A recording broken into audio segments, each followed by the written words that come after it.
Hey, let's talk a little bit about real estate investing.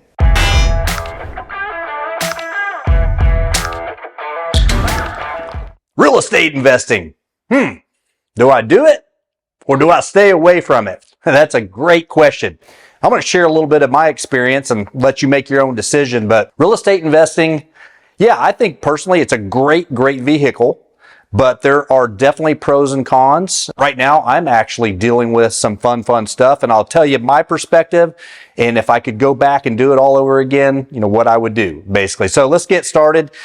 I essentially, at a certain point in time, decided to get into the residential single-family rental market, basically, right? And I talk about that in my book, Middle Class Mindset Escape Plan. Don't have it here with me, but hey, check it out. But I'm going to actually tell you that probably not the best advice at this point in time. Now that I've been there, done that, I would recommend some other vehicles or other methods within the real estate market. But anyway, right now, what am I dealing with? Well, again, have several doors that are actually local to me here, which just makes it nice. I don't have a management company in place. I would say if you're going to play the bigger deal and you want to get multiple homes, then obviously that would be a route. But like I said, not what I would actually recommend even starting off with at this point. Now, I do my own management stuff. Yes, there's ways to pay yourself and a lot of tax incentives and maybe some upsides to that. But still, I have to go, I'm handy, so I get to go fix these places or obviously send people over in some cases where, again, it's beyond my scope of knowledge and probably more so. And I'll actually talk about that in a future video as well in opportunity costs, but kind of getting ahead of myself. Point being, got several rentals that are close to me here locally. Most of them are great tenants, but I've got a couple that are absolutely PETAs. Pain in the ass, if you know what I mean. Dealing with a couple of those. One, basically a month late, going on 2 months late. And again, I've got a big heart. I'm working with them as best I can. I've never had to do an eviction type of proceeding. Don't want to. Going to do everything I can to help them. But at the same time, it's a pain in the butt because that mortgage bill is still due. I don't own them outright. Don't necessarily believe in doing that either because, again, that's leveraging the bank's money essentially.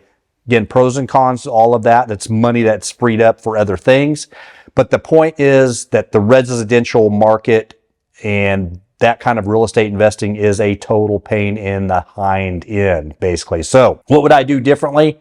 I would tell you if you were wanting an absolutely dead set on getting into real estate, then I would be figuring out ways to partner or collaborate with individuals in the multifamily apartments, right? In the C grade type apartments basically that need work because, again, it's a commercial property and there are different syndications, different things that you can do where, again, you're investing your money into a group essentially of investors, some taking on the credit as a credit partner, some doing the searching for finding the properties. There's so many different methods. Again, beyond my scope as well. I know enough about it. That would be definitely the direction that I would recommend. You don't have to deal with tenants and toilets and all that kind of stuff because that's all built into the model. And typically you're going to turn around and see those properties sold as they build the equity and the value of the property with new parking lots, blah, blah, blah, covered, all kinds of things that you could research more.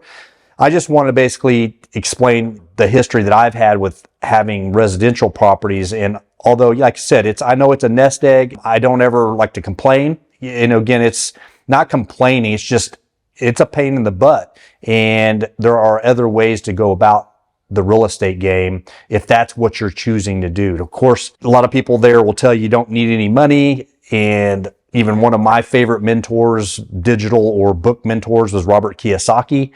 And of course, a lot of these gurus out there will tell you that you don't need any money. And of course, that's 100% true, but it is really difficult. Most individuals that start doing well in real estate typically have money or disposable income that they can start pouring into investments and start building momentum. So it's not impossible to start without any money. I just don't want you to get the wrong idea and think it's easy peasy and for everybody just to jump in. It is not, and it's a challenge. And then you typically, like I said, the easiest buy-in in most cases, what seems to be that easiest buy-in is jumping into residential single family, which again, there's a lot of strategies that I've taught in the past, which, jumping into a home, living in there for a while till the year is run out. There's other tricks there that honestly you can get out sooner depending on your family size and age of your family, and if they're switching schools, all kinds of little tricks there.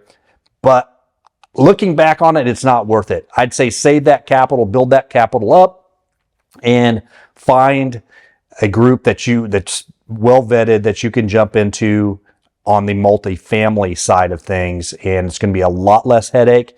You're going to probably, now I'm going to say you're most likely going to get better cash flow as well as more equity, and as they sell that, a bigger lump sum at the end as well. So definitely would encourage you to look into those strategies and investigate that a little bit more, but I would lean away from single family residences if I had it all over to do again. Again, very grateful. I've got obviously some little gold mines that are sitting there, but it's just, I think, more headache than it's worth if I had to do it all over again. Again, never complaining. It's been a wonderful ride. Again, as I move into the future, I'm going to transition over to multifamily and get away from some of those headaches, right? Once the market's doing better, maybe roll those over, figure out a way to do that tax transfer, although it has to be like properties. But I think there's some strategies there that we can make work. But not about me, it's about you and what you choose to do in the real estate world. I just definitely suggest that you do a little bit more research, because again, tenants and single doors are honestly a pain in the butt, in my opinion. Now, how do you get capital going? That's a great question. That means that you're getting more financially literate, right? You're saving money if you need to, however it may be, from your regular job, or you're looking to create a side hustle. That's another obvious way to start increasing income. Now, obviously, there's going to be a learning curve. Sometimes there's going to be small investment, although we provide businesses in the affiliate marketing world where we have the business in a box for you. So there is not really the capital outlay that's going to be required. Although, again, if you're going to do ads and if you're going to create content, yeah, there's going to be money needed for those kind of assets and whatnot. There are no businesses that are free to start and are not going to cost you capital or time. It is impossible. That is part of creating business. So yeah, side hustle, right? Affiliate marketing, what we teach, what I have, great way to do that. Or again, work towards saving those pennies, go towards the syndication route, working with other investors, finding a group that's well vetted, and start putting your funds in multifamily. I think you'll be much more pleased and less hands-on, less headaches. Now, know that was a short video. Hope that helped a little bit. If you're steering towards real estate and investing in real estate, I think it is a great area for putting your money. Everybody needs a place to live, so I don't think it's an unwise decision. I think just be very selective and do your research on the type of real estate that you start investing in.